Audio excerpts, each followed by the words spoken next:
those cases on the language, held that the language didn't create an indemnification obligation for the negligence of the indemnity, and so you really didn't have to reach the merits of whether the negligence claim was valid or not.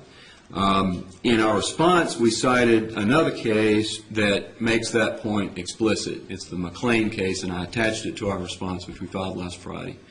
In that case, the railroad company, ICR, was seeking indemnification, and they specifically argued, they made the exact same argument, basically, that Piedmont's making here. They said, well, even if there isn't explicit language in the contract, if we prevail on the merits of the underlying tort case, then we should be reimbursed our attorney's fees. And the Court of Appeals specifically rejected that argument and held that in the absence of the specific language saying that they have to be indemnified for their own negligence, then they're not entitled to be defended. They're not entitled to their defense costs in the underlying tort case. So that essentially is the basis for our motion. We're asking the Court to dismiss the cross-claim for indemnification. Well, you don't see a distinction in between saying it's alleged negligence and actual negligence, then? I don't think there is. I think the distinction, I think the key issue is what was the basis of the claim, and I think you can discern that from the case law that we've cited.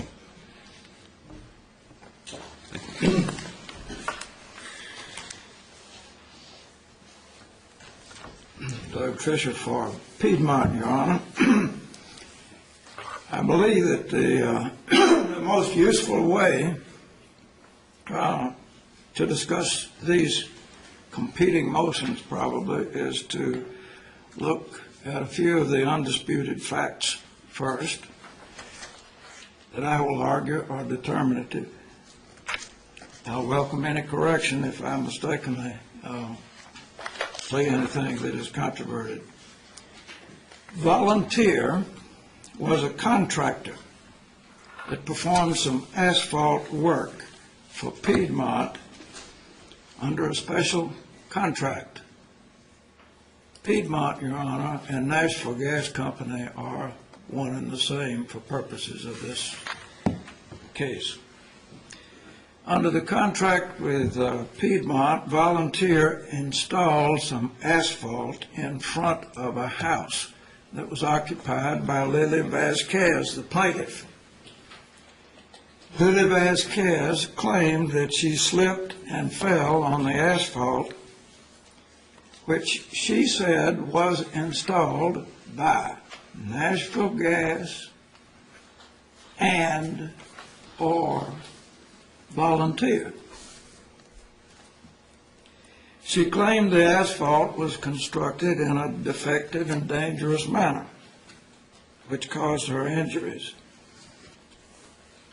Volunteer, not Nashville Gas Company, installed the asphalt under its special contract with Nashville Gas.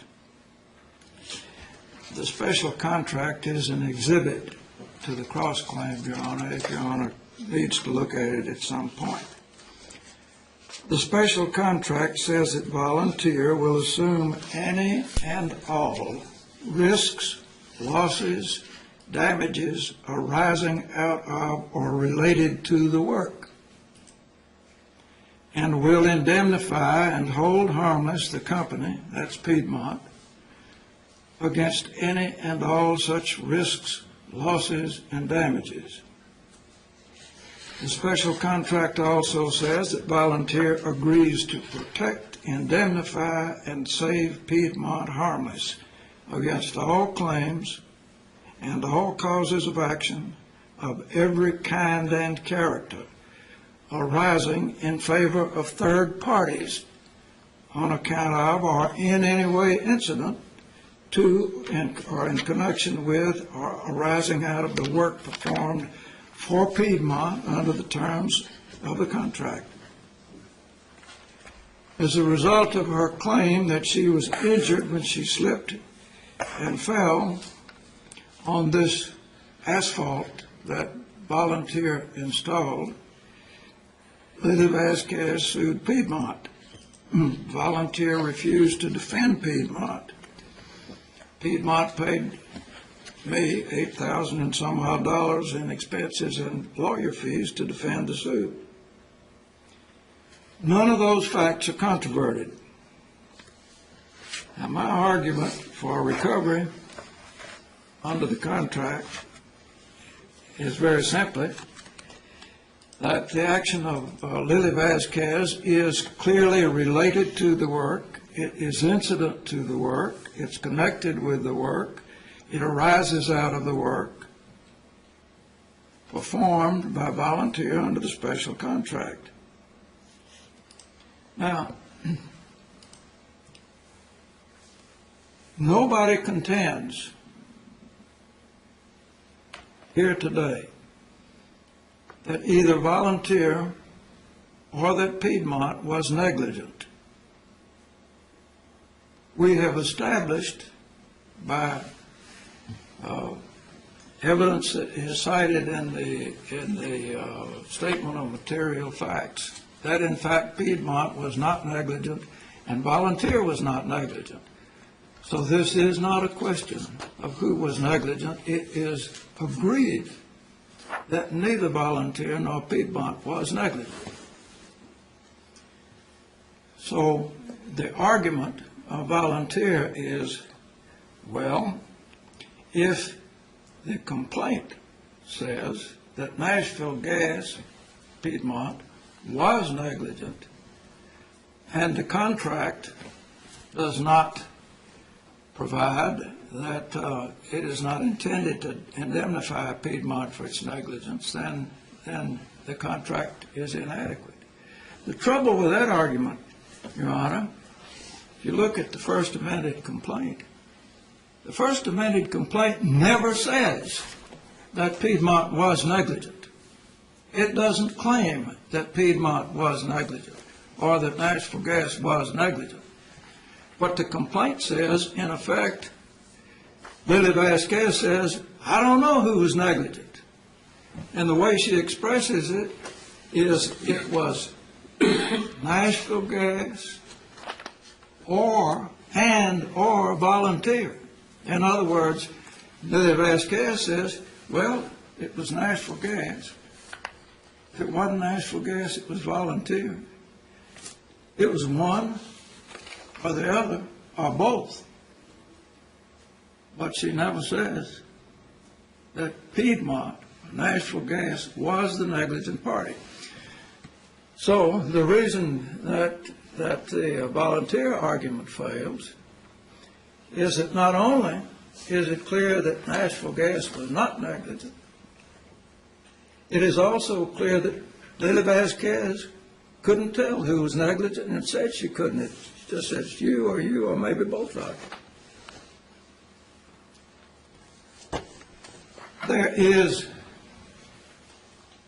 no case that has been cited or that I have found that provides that a contract as explicit as this one,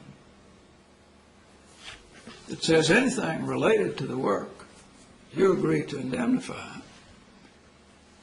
And nobody says for sure, even alleges for sure, that Nashville Gas or Piedmont was the responsible party, and everybody agrees it was not. I think the contract is perfectly clear in providing for indemnity, and that the authorities that say that you can't be indemnified for your own negligence unless the contract explicitly says so, are just simply irrelevant to the issues in this case. Harmon. Very briefly, the plaintiff alleged in the complaint, in the amended complaint at paragraph 9, that she notified Nashville Gas and volunteer about the dangerous and defective condition and was assured that the matter would be remedied, although it was not. She subsequently testified, and this is undisputed, she testified that she was actually contending that she notified Nashville Gas Company that did not notify volunteer sealing, and that's been admitted.